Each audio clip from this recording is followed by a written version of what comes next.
This week on Act Out, the end of an era, a look back and a look ahead to work that's been done and all yet to come. It's been almost 5 years of Act Out, and while this chapter is ending, the book is far from written.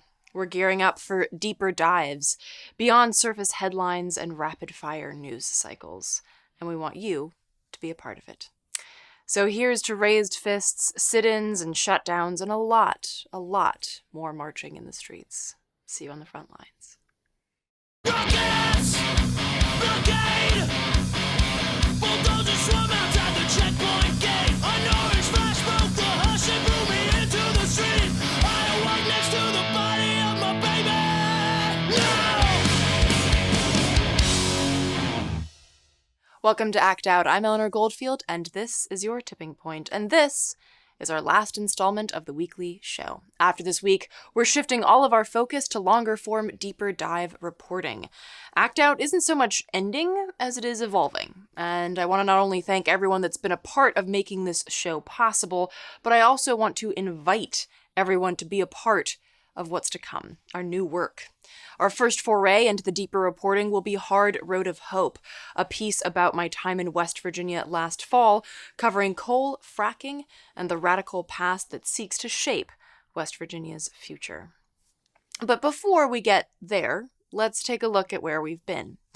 Indeed, just as is clear in the erasure of the radical history in West Virginia, and of course other places as well, if we don't consider and understand our past, we can't possibly hope to understand our present or shape our future. So, before we take that next step, here's a look at those footprints that led us here.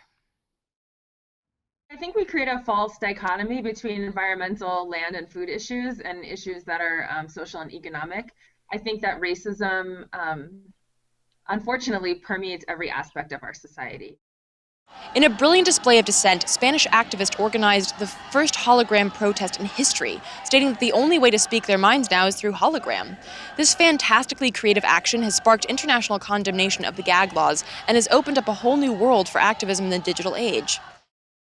In the Arctic, we can't farm, we can't raise cattle or anything like that because our land is too cold. And the only way we can feed ourselves and live up there is to eat what's there. If something that happened in the Gulf, which is relatively friendly compared to the Arctic, if something like that was to happen, and I would say, how isn't it inevitable that something happens there? Yeah. That we'd be putting into jeopardy and killing all of those, all of that life. Call me an anarchist, socialist, commie leftist, because you don't know the difference, but all those words sound scary.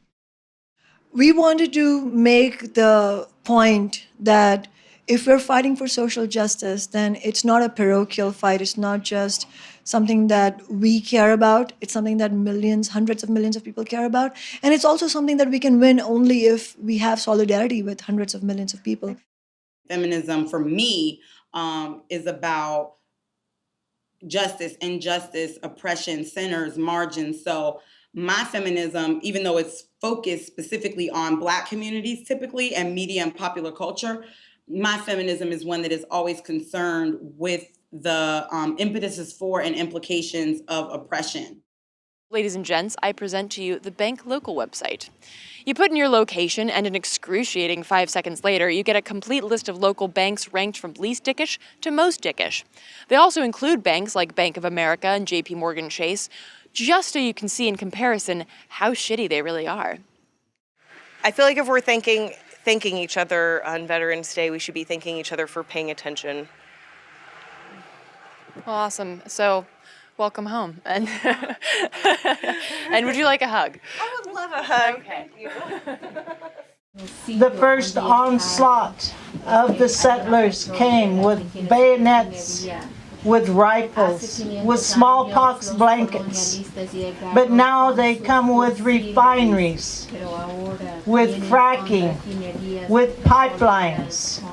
And they kill the air, they kill the earth, they kill the water, and that kills my people.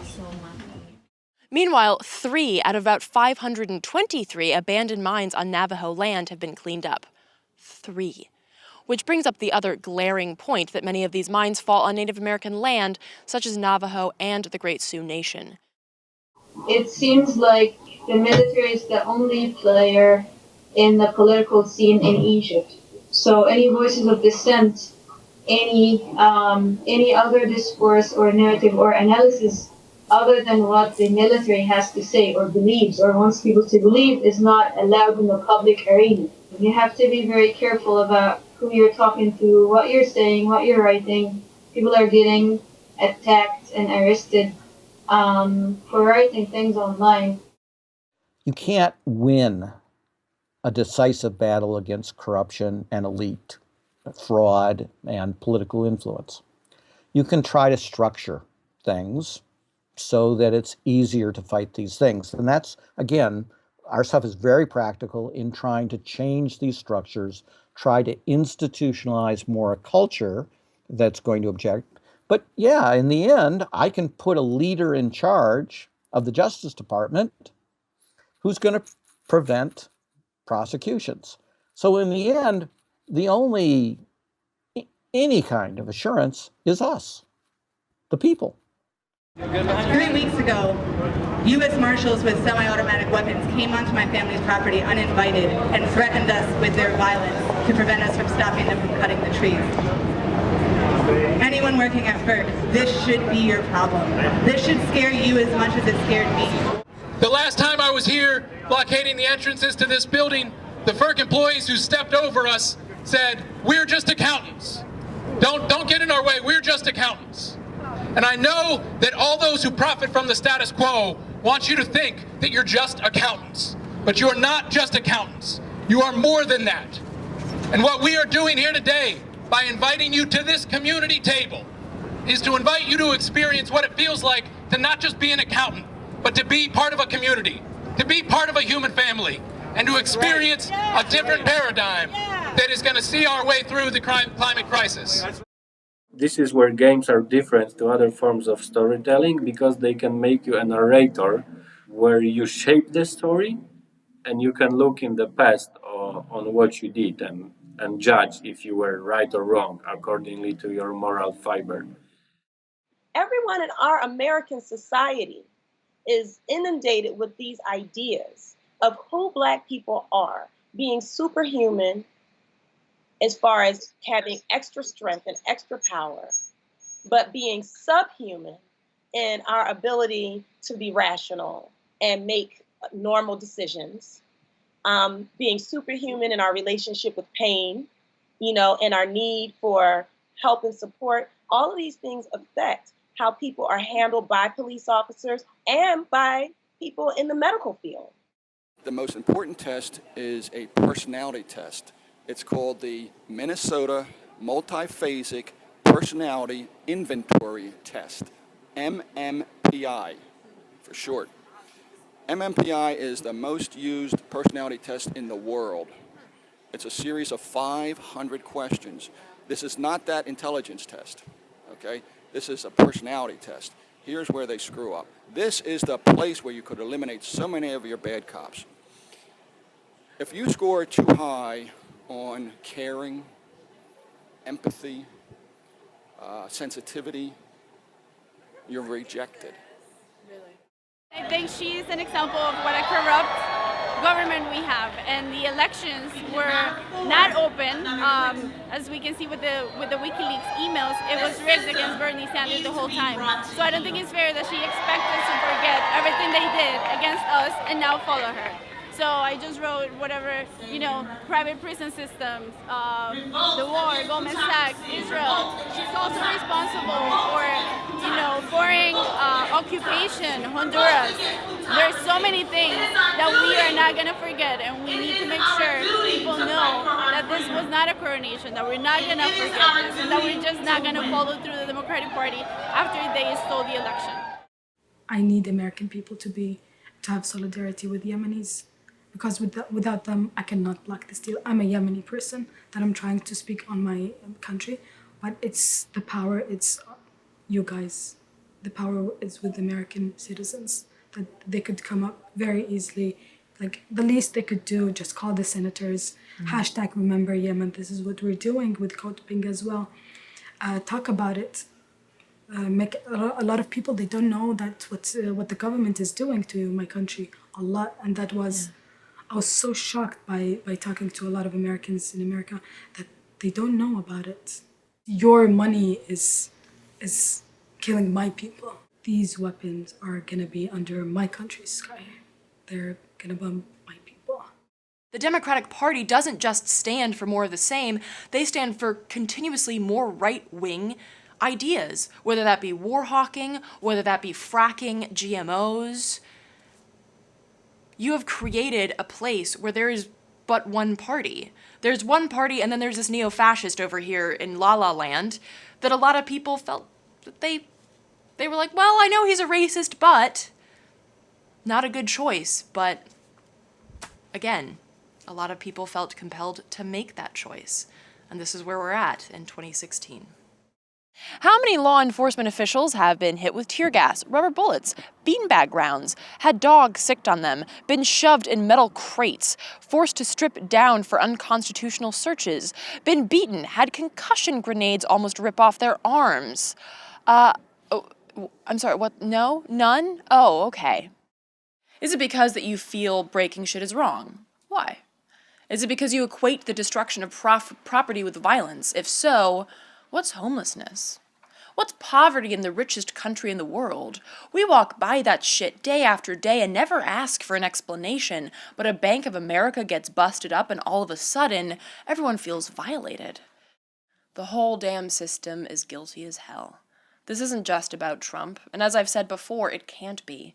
What's happening right now has roots. This isn't the rise of a new world order, it's the continuation of one. What we don't do, never do, is dream of what the future can look like. That's what was so amazing about the Zapatistas when they rose up in the 90s, is that they offered a dream. They said, we are dreaming the future, and now we're trying to live that dream as much as we can. We don't, as activists in the United States, don't do that at all. We are so busy resisting, rebelling, resisting, struggle. Look at the language that we use. That's all we ever talk about. These communes are there to organize the people's everyday needs, really, in order to make people aware why being political is important. So it's educational in the sense of teaching people the tools to organize themselves without relying on some authority, but at the same time it is very practical.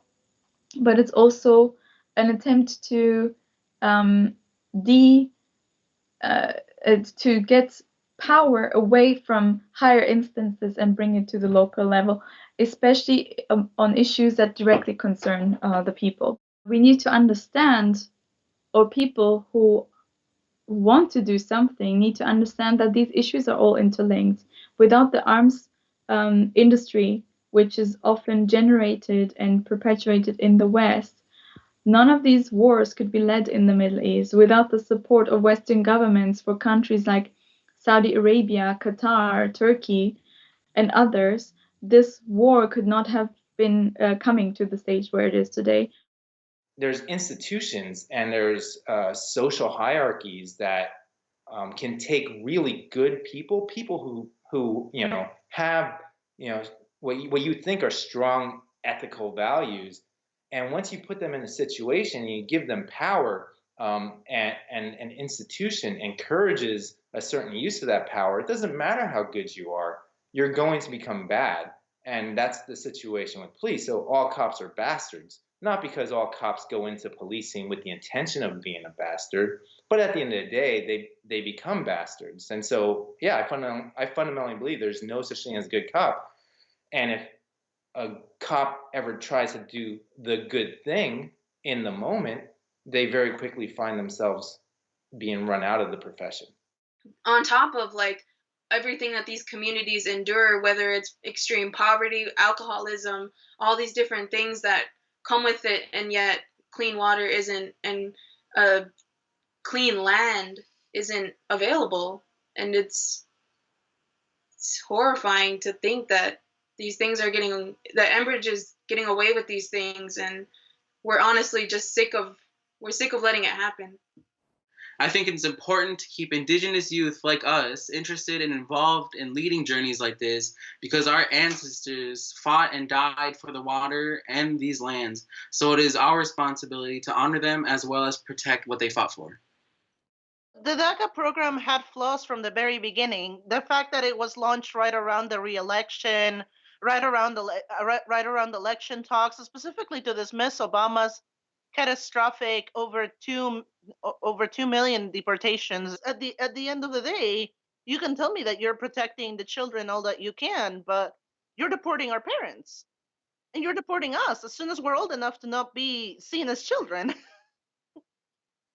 It's literally the whole narrative was set just to make people believe that this is who we're fighting for, that this is who they are. They used us, the imagery.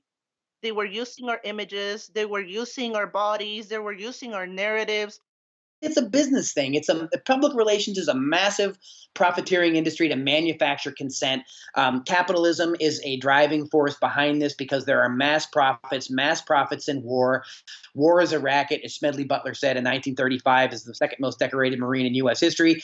Still is. And the way that we can continue that racket and the military-industrial complex boondoggles from the taxpayers is to divide, conquer, propagandize, and ritually lie to the public, especially in a permanently fear-based society that has been created after 9/11. I've learned that what capitalism does is go in a direction that is so provocative for the mass of people that periodically they rise up and push back. And sometimes when they do that, they win and they get something improved. And then they watch as all of that is undone. So at this point, I've said, well, we've tried capitalism. We've tried to reform it. We've tried to prettify it. We've tried to fetter it in various ways, to shape it. It doesn't last. Hamadakuyapi, Chante Washte Nape Chuzapi, Ohitikawi Mie. My name is Ann Whitehat. I'm from Rosebud, South Dakota. I'm Sichangwi Lakota. And I'm here down in South Louisiana at the Louis Levy camp, working with folks from Louisiana Rise and a coalition and tons of volunteers down here and water protectors to stop the Bayou Bridge pipeline. Where I come from, we have this ceremony every year with our Sundance, and we go without water for 4 days. So we know what it's like to not have that, to have to sacrifice for that prayer for the water and for life, for our way of life, And I want to make sure that my kids, my children, my grandchildren are able to continue to this way of life too, and it's integral that we have water to live. That's the bottom line. We all, I think, are beginning to understand really, and a lot of us already understand that the root cause of all of the issues we face is a system that kind of benefits profit making over actually benefiting sort of human welfare and human development. It's important for us to connect all these issues because I think each issue potentially resonates with a person differently, and that's the goal, is to bring people in based on the issues that resonate with them, but ultimately unite us all to fight towards resolving all of those issues. It's become a mandatory plugin that's been installed across all public libraries in the state of Hawaii. And I believe it's like over 100 libraries that it's been installed in currently. And what it does, and soon it's going to be installed across all public libraries across the United States. And what NewsGuard is trying to do, they basically are in restoring, the journalism that they're trying to promote, is they are a news ranking system. And their job is to rank media organizations based on how trustworthy they are, whether it's a green rating for, they're very trustworthy, or a red rating for not very trustworthy. And just to give you an example of what they've already done in ranking specific news sites, they've given RT a red news rating because it's funded by the Russian government, whereas they've given Fox News and Voice of America, which is funded by the State Department as an arm of the Broadcasting Board of Governors to promote literally propaganda and American interests abroad, also a green rating. When people are talking about emancipation, liberation, freedom, and this context, I think it's One, just the freedom from the lingering opprobrium of being black in America. So the ability to be shot down on the street by the police with no accountability, which I think is the biggest legacy of slavery left in America. That's one. I would say two, it's about sort of leveling the playing field from the point of view of social inequality. So why on every single social indicator are black people doing worse than white people on the whole? And then third, how do we actually get from point A to point B? And I think when we start to talk about how do we deal with social inequality, how do we deal with issues like policing and just like being branded as black in America and the violence that comes with it, we're talking more deeply about changes to the capitalist system. So many young boys dying every day, so many young boys, whether they are militants who pick up the guns, and they are educated boys, who have been to good universities, who are doctors and engineers and very well educated. It's just that you just can't take the occupation anymore. Nobody is doing anything about it. The world doesn't talk about it. There is no show of global solidarity. Nobody is intervening or pressurizing the countries that you finally got to decide, you got to leave them alone or whatever. Just do a referendum and let's just decide. At least the bloodshed stops. But nobody is playing an active role. Nobody cares. By 2050, at least 20% of oil will be used for plastic production, representing 50% of the growth in oil demand between now and 2050. Which really goes back to that idea that it's not something, it's so often overlooked because people talk about, oh, we have to remove our transportation and our energy from oil and gas, but that leaves the whole plastic sector completely free to grow, so to speak. We held up banners, we chanted, we had sticks with big ribbons on them that we could hand up and that were bright and colorful against the sky, joyful, whimsical resistance. We had people from all across the country make 3,000 tissue paper flowers, like help us make 3,000 tissue paper flowers, and the whole encampment has paper flowers all around it, so that we can point to each of those flowers and say, see that? Each one of those flowers represents a child that's in there. Mm. Because it's like, how do you show the magnitude of 3,000 children? Right. Especially when they're behind barbed wire. There's no way that government could have come to power if it had not been for the direct intervention of then Secretary of State Hillary Rodham Clinton in the 2010 elections. And of course, you probably heard that there were massive demonstrations in 2015 around the election fraud that brought the current president, Jovenel Moïse, to office. So we're talking about a kleptocracy, which is enforced and brought to power by a convergence of U.S. might and their allies in the local elite in order to maintain the status quo, which means there can be no real change in Haiti. Because real change in Haiti means an uprooting of an unjust system, and that's not pretty, and that's what we've been seeing in the streets. The issue of the Mark I reactors. This is the same make and model reactor that blew up at Fukushima. And it turns out that there are 21 operating nuclear power plants in the United States, virtually a quarter of the fleet, that are this first generation Mark Is. And basically the nuclear industry and the Nuclear Regulatory Commission discovered, at least by the mid-'80s, that there was a fatal flaw in the design, that basically the containment structure, which is designed to contain the radiation in the event of a major accident like a meltdown, is too small. They've spent the next 4 years essentially writing the rules and engineering a 2020 that is going to guarantee that a progressive candidate cannot make it through the primary. And, there's a huge history there, from 7 steps essentially that that progressives have tried to reform the Democratic Party over the last 4 years, and how the party has come back every single time and basically shut it down. They just expect us to just lie down and believe the lie and just roll over. Well, I'm not going to roll over, and you're not going to roll over. And we all need to have that spirit, because that spirit will save humanity. So awareness and get mad. Get mad and question the official narrative always.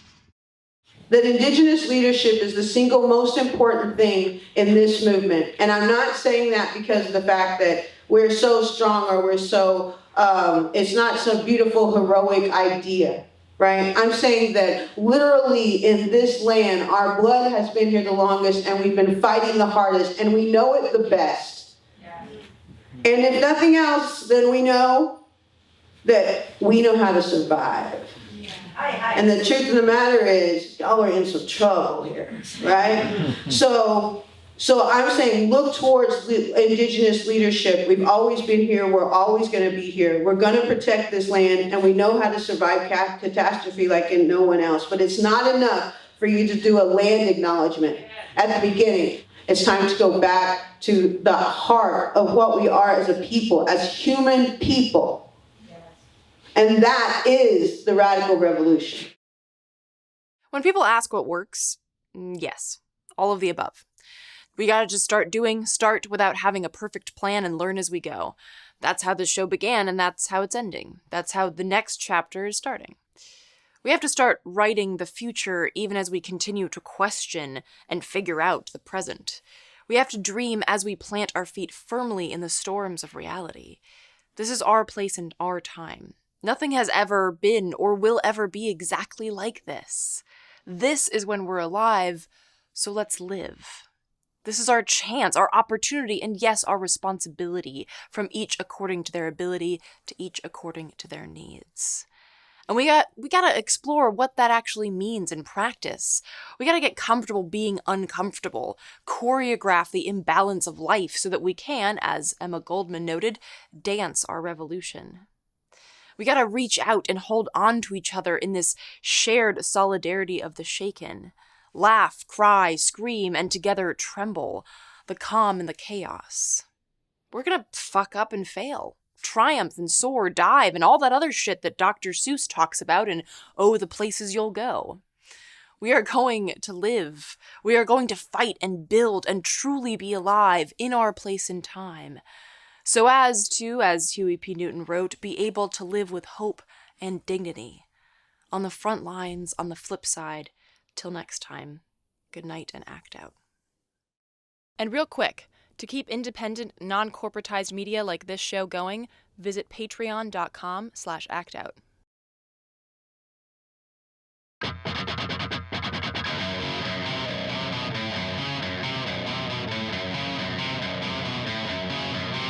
I can hear the boots are stomping. Come on, boys, let's get some rocks to throw. I can't stand to hear my father cry anymore. Time we left one of you motherfuckers dead in the road. We've been begging up inch by inch. We got nowhere else to go. It's been too many years since you pushed and said my shove. I'm not